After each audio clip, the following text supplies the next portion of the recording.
Hi everyone, it's Sue Plumb here to share my final guest designer project for Kitaholic Kits. Now this month I've been working with the November Scrapbook kit, and I've also been working with the November Mixed Media add-on kit. And for today's project I decided to create a layout with some photos of my daughter that I recently found that were actually taken almost 10 years apart to the day. We were doing some baking, and of course she wanted to lick the spatula, and I took a photo of her because even at 12 she can't help herself but get chocolate all over her face.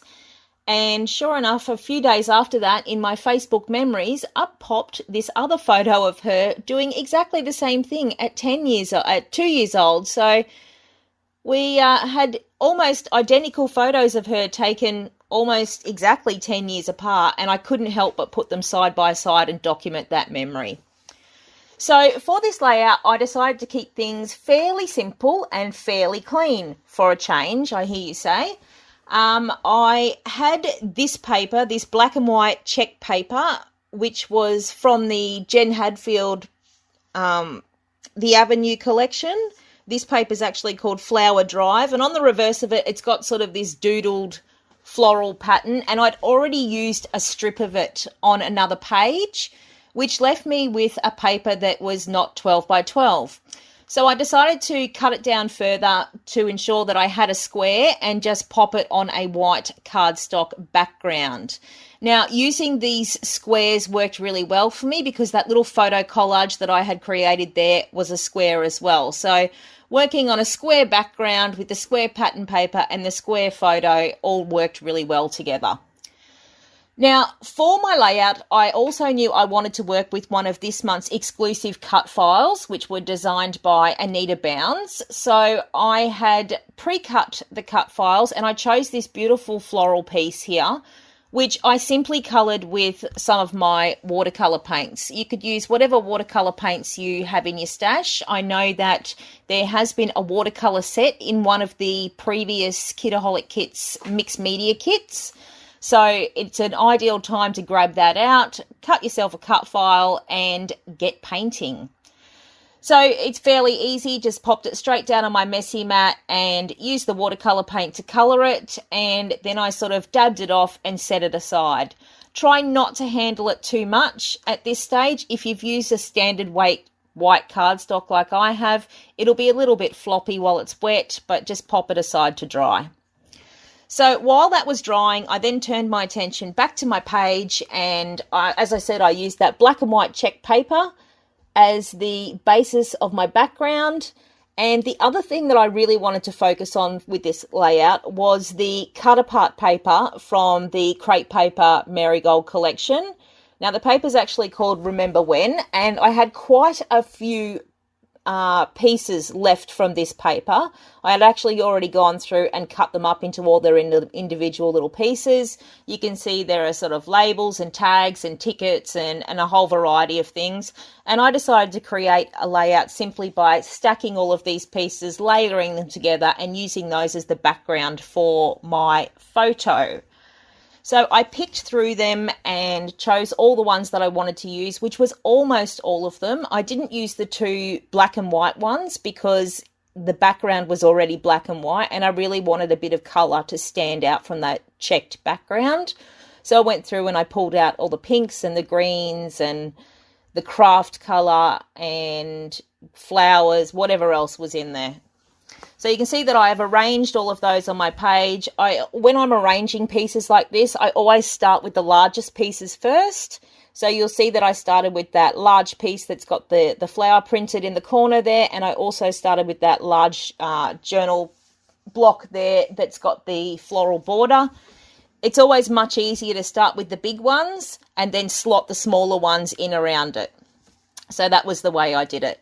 Then I went back just with my Scotch tacky glue and my fine line bottle and just tacked them all down in place.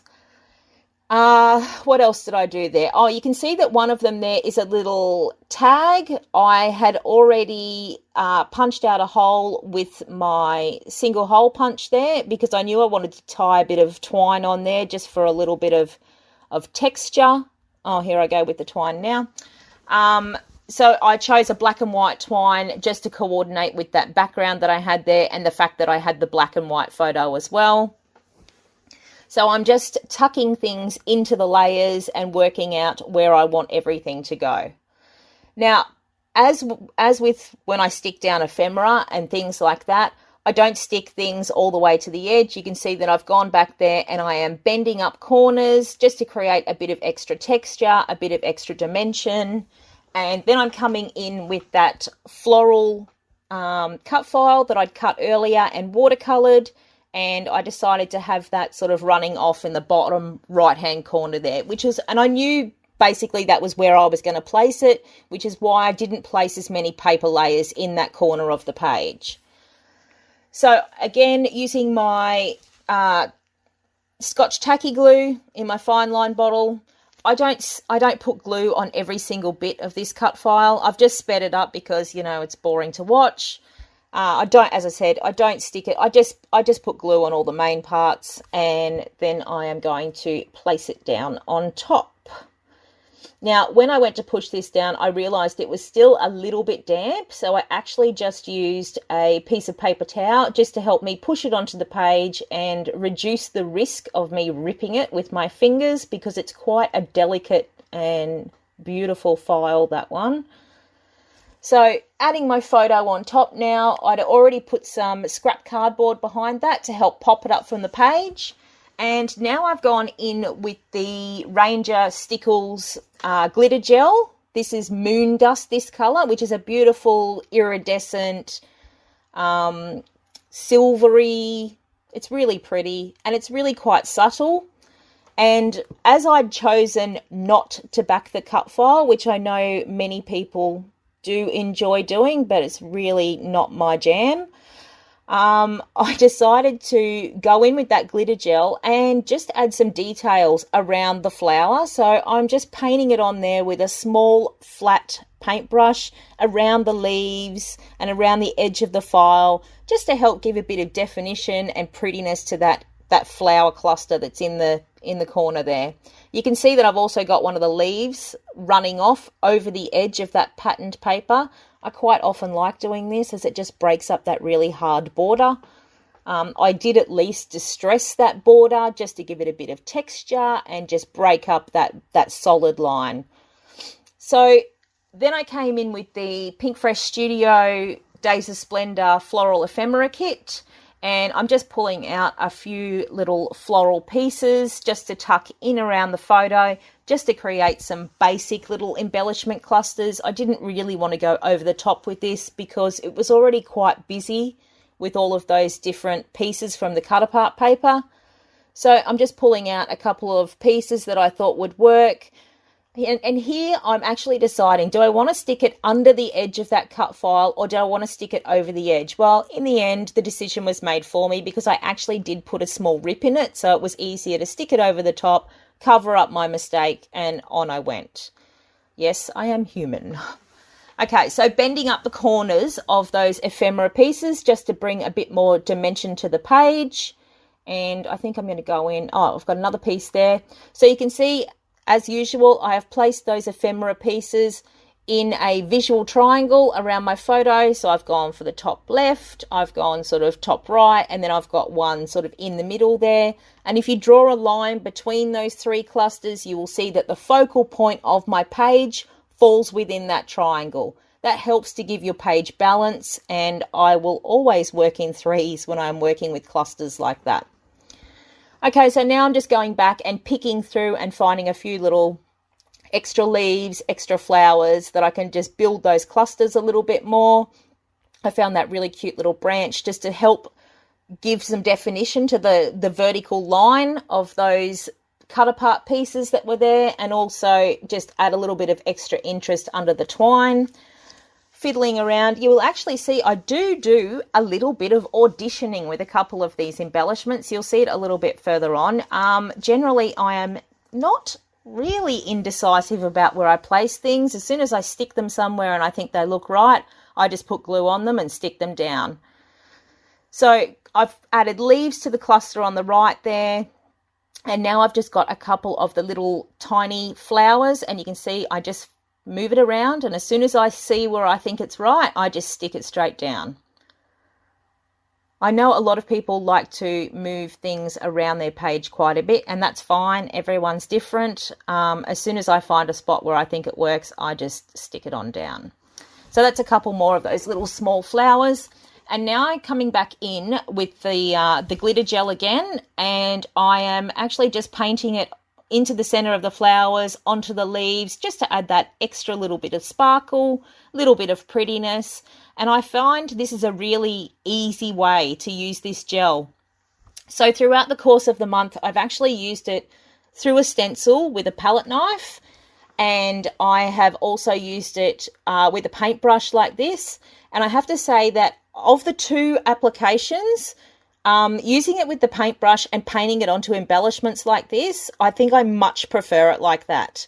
I can't say that I liked using it through the stencil as much, simply because the drying time was a lot more, because obviously it's a lot thicker on your page. And if anyone knows anything about me, I'm a pretty impatient scrapper. So I really do like being able to add that bit of sparkle to the embellishments like that, though, simply by painting it on. All right, now I'm coming in with the Pink Fresh Studio little puffy alphas from the Days of Splendor collection. And I'm just going to add a quick, simple, small little title there. I didn't want to add anything big for a title on this page because I didn't want to detract from the detail of that cut file or from the photos. So I just added the title Yum there, just included in the layers. And now I've got the Heidi Swap old school cardstock stickers, and I just added a phrase sticker along the bottom of my photo there. If you know anything about me, you know already that I love embellishing directly on my photos. I also added the other little phrase sticker there. It's the little things, and this is the one where I was a little bit undecided. Watch me go with this sticker. So I fiddled around. I was trying to find the right place for it. I wasn't quite sure where I wanted it to go. I did actually grab some foam tape and pop a bit of foam tape on the back of it because I knew I wanted to pop it up from the page a little bit. I didn't want to just stick it down flat. So I just popped the foam tape on it, and you can see I then finally, am I going to put it there? Am I going to put it there? Yep, I'm going to put it there. Now, the reason I ended up actually choosing there, as opposed to, I really did want to place it in the center of that lower flower of the cut file, but it was too far out on its own, and I like to keep my embellishments clustered in tight, close to the photo. I don't like things really floating out on their own. I prefer everything on the page to sort of touch, and you'll see I'm just adding the little label there, just with the journaling on it, and you'll see even with that, I made sure that it was touching the cut file that was already on the page. So that was pretty much my layout done. I don't think I actually did anything else. I think that was it. See how it's touching that cut file? Always keep your things in close. Don't have things out floating on their own unless they're anchored with other things. I don't know what I'm fiddling with now. Oh, I know what I'm looking for. I'm looking for one small tiny flower just to add onto the corner of that journal sticker and just keep it all tied in together. And that was it. I hope you've enjoyed watching this process video. I am so thankful to Steph for having me this month. I have really enjoyed working with her kit. I've got 4 projects in total out of it, a couple of other bits and pieces, and I've still got more left to make some more. Thanks for watching today. Bye.